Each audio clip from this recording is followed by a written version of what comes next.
And I'd like to focus much of my attention on the prison industries program, Unicor now. I've been a long-time big supporter of that group and trying to keep them going in the right direction. And I would just note that most of the people that inhabit our federal prisons will one day get out. There are exceptions. We have people that have obviously murdered, multiple people, and the likelihood of them getting out may be somewhat slim. But most of these folks are going to get out. So to the extent, and that's the case at the local level as well. So to the extent that we're able to get these folks marketable skills that they can put to use when they get out, makes it much less likely that they're going to revert back to crime.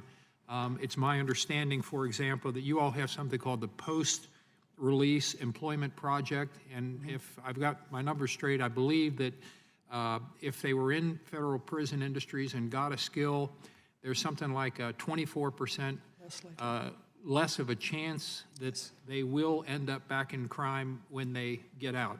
Would you like to talk about that? That's absolutely true, Congressman, and I testified before you on prison industries issues 20 years ago, so I know you were a strong supporter of that program back then. And it is one of our most powerful programs, and it's evidence-based that it does have a significant impact upon recidivism. The 24% that you recall is exactly right, that it's a 24% less likely that an inmate is going to return to crime when they hit the streets, and it's also a 15% increase in likelihood that they're going to be productively employed, a tax-paying citizen back in the community. It's a powerful program, and at one time, when I was director before, 20 years ago, we had 28,000 inmates in federal prison industries. We are now at only 11,000 inmates in prison industries. It's our authorities and our ability to be a mandatory source purchase agent from all of the federal government has been eroded a lot over the years, and it's harder and harder for us to get the kinds of work and orders that we need in order to employ the kind of inmates we did before. We still make 80-some different product lines. It was 22 different product lines when I was here before, but we're down to 80-some product lines. We try to diversify as much as possible so that we don't impact any particular industry in this country. We have gotten some new authorities through the First Step Act, which we're hopeful are going to help us raise those numbers a little bit, but we need all the help we can get to advance our authorities, and if we really want to impact inmates through the First Step Act, federal prison industries is a critical area that we can do that. Thank you. And I mean, I certainly understand, I happen to be I was, for the last two Congresses, the chairman of the House Small Business Committee. I'm now the ranking member of the House Small Business Committee. So there are some